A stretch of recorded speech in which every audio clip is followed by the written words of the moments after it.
Mrs. Freeman's English class in WPGW, Indiana, it's Trials of the Innocents. One story told in fifth block. This is Maddie. And this is Abby. Dating back to 1692 in Massachusetts, there was a small village named Salem where hysteria occurred. Hysteria is an exaggerated or uncontrollable emotion or excitement, especially among a group of people. When hysteria occurs, justice is not always served. We see this in Tituba's case from the Crucible. Tituba was Reverend Paris's slave from Barbados. She was known for performing the Puritan's Call, which can also be referenced towards black magic. Tituba was found guilty of witchcraft and sentenced to be hung because of it. Abigail Williams was trying to cover up her footprints by accusing Tituba of witchcraft. Abigail Williams was taken in by Reverend Paris after her parents were murdered. She was known to cause trouble with her impure reputation. Once Abigail's cousin, Betty, was ill, the citizens of Salem blamed it on the fact that Tituba and Abby were with Betty the night before dancing in the woods. It would have been a harmless situation if the citizens did not suspect witchcraft. This was injustice because they did not try Tituba on reasonable evidence. In the podcast Serial, a similar injustice occurred. They prosecuted a non-sayad based on one man's word, Jay Wilds.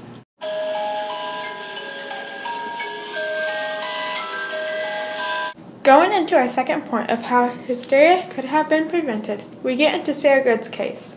Sarah Good was one of the first women to be accused of witchcraft during the Salem witch trials of 1692. She was a poor beggar who would wander from door to door asking for handouts while her husband worked as a day laborer. Sarah Abbey allowed Sarah Good and her husband to stay in her home, but eventually kicked her out because she was spiteful and malicious. Ever since then, the Abbey family has lost many cattle due to a mysterious illness. Imagine if you lived in a town where your life depended on your social standing. You never knew if you were safe. One day you could be the most innocent person on earth, and the next, you're accused of witchcraft. This is what Goody Osborne had to go through.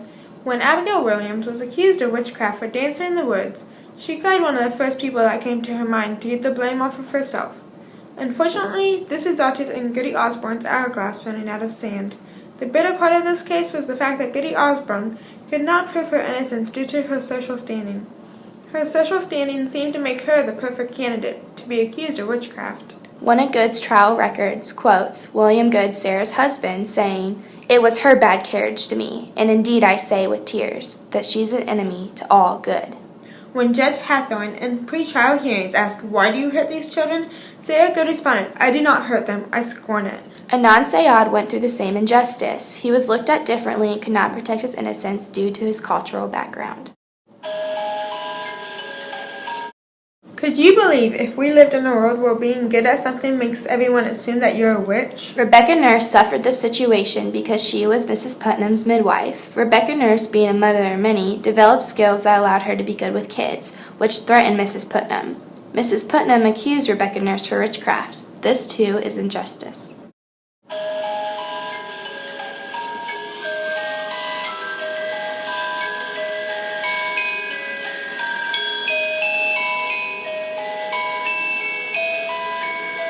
Lastly, the most important example of how injustice occurred would be John Proctor's case.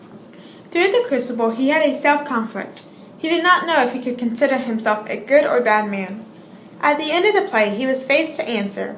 During the witch trials, John was confronted about being with the devil, even though he never had anything to do with witchcraft. He knew if he lied, he could save his life, but telling the truth would lead to death.